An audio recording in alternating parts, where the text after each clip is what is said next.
What's up everybody, it's Sean here and I'm back today to give you guys a review of the Air Jordan 4 Retro in the white Oreo colorway. This pair is set to drop on Saturday, July 3rd for $190 US or $250 here in Canada. The official colorway for this shoe is white, tech gray, fire red, and black. And for all my Canadian viewers out there, be sure to check out the Closet Inc. The Closet Inc. is my go-to spot for Air Jordan Retros and Nike releases, and they're independently owned and operated right here in Southern Ontario in Canada. So I'll leave down below their website, their Instagram, along with a link to download their mobile app as well, so be sure to give them a follow for release details. So first things first, here's a quick look at the box. And this comes in a slightly modified version than your traditional Air Jordan 4 box. Instead of the traditional black and red finish, on the top this is done in a combination of white and red, but we still have that Jordan Flight branding on the top. And underneath, we have that signature cement print as well, and all in all this feels like a very sturdy, well-built box. So jumping into the details of this shoe, the entire upper is pretty much all constructed out of leather. So this feels like a pretty decent cut of leather. If you run your fingers across it, you can see those natural leather grains, and to me at least, I felt like it was pretty good quality. Surrounding the outer edge of the toe box, we have another overlay of this smooth white leather, and then moving downwards, the bottom and top lace crowns are both done in the cement print finish, so it's constructed out of a gray colored TPU with a speckling of black paint on top. In between this, we have that signature netting which is found on your Air Jordan 4, and this is also done in white, giving it that nice tonal finish.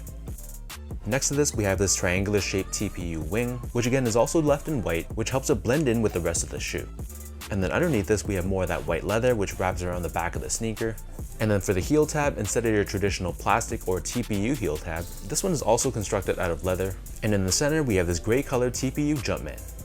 Running up the center of the shoe underneath the laces, we have more of that white colored netting. And then for the laces themselves, these only come with one pair of laces, and they're your standard flat white colored lace. Right above this, the tongue is constructed out of that white leather, which again still has that nice soft feel to it. And embroidered in the center, we have this red colored Jumpman. Another thing I want to point out is the front of the tongue actually wraps up and over onto the back, so you can't see any of the rear lining protruding out from the front. And I'm pretty sure the original Air Jordan 4 from 1989 was done in this way, and this is the change we've seen Jordan Brand do on recent Air Jordan 3s as well. So it's a small change that most people won't notice, but it's something that I appreciated. The back of the tongue is constructed out of a shimmery gray colored nylon, and stitched on in upside down fashion, we have this Air Jordan tag done in white and red. The inner liner of the shoe is again constructed out of that shimmery gray colored nylon, and then taking out the insoles, these come with your standard foam insole. It's lined in this white finish on the top, and we have a red Jumpman on the heel. So the upper of the Air Jordan 4 sits atop this full-length polyurethane foam midsole. The midsole is painted in the cement print finish on the forefoot as well as on the back heel. And underneath the heel, we have this cutout, which exposes the Nike airsole unit that's found within the midsole. Flipping the shoe over to the bottom, here we have your classic Air Jordan 4 outsole.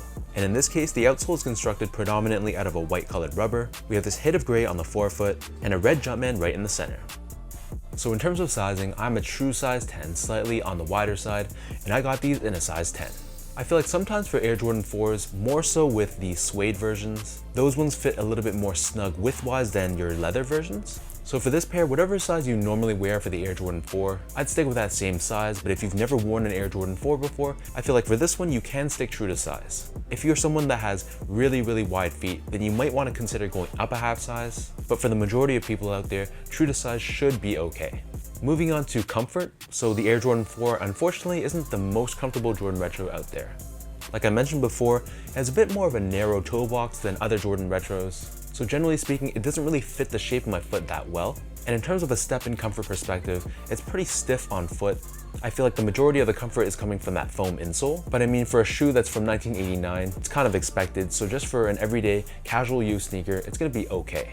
Finally, in terms of the overall quality and craftsmanship, so like I mentioned before, I felt like the leather quality was pretty good. All over the upper has this nice softness to it, which I really liked, but I wasn't crazy about this shimmery gray liner. I would have preferred something a bit more dull. However, the overall build and craftsmanship, I felt like it was pretty good. I didn't really notice any major flaws at all, so to me, I felt like it was pretty solid in hand.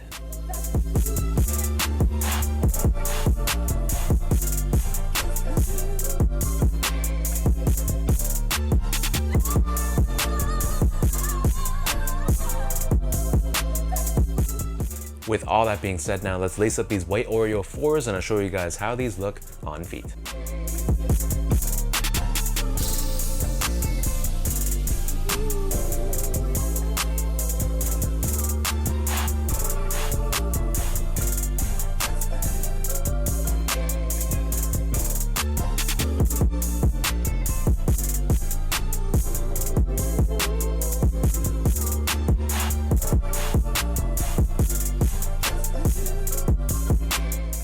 All in all, if you're looking for a very clean, minimalistic Air Jordan 4, then you might want to consider these. For me, I already own a couple pairs of the white cement Air Jordan 4s, so there are a lot of similarities between this one and that one, so I feel like this colorway is a bit redundant.